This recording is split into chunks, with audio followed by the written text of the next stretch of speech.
graphed in the coordinate plane, and they want us to figure out what equation describes the function. So the one thing that you can go ahead and do is you can go ahead and graph every single one of these answer choices and look for the one that matches the graph in your calculator, and you'll be able to easily figure that out. Or the second thing you can do is you can go ahead and look for the x-intercepts. And I noticed that this crosses the x-axis at 2 points, at x equals to -1, and then at x equals to 3.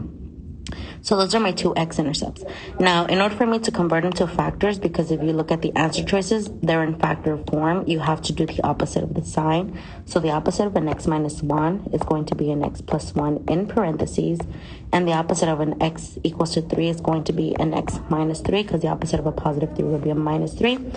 Now, how do you notice which one has what power? Well, you're going to look at the line and how it crosses the x-axis. If you look at this 3, this line crosses the x-axis in a straight line, which means it's going to be linear. And if it's linear, it gets a power of 1. Okay? Good morning, Melissa. Good morning.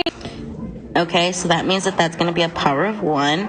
And then if you look at this one doesn't cross the x-axis, it curves the x-axis, right? It curves it in a U shape, which is a parabolic shape, which we call that having a power of 2. So the x equals to -1 or the x plus 1 has to have a power of 2 because it curves the x-intercept with a U shape. So that is why the x plus 1 will have a power of 2 and the x minus 3 will have a power of 1. If you don't believe me, you can graph this in your calculator and it will look exactly like this graph. And so therefore my answer to this one is going to be A, because that one has a power of 2 and this one has a power of 1, and the signs also match.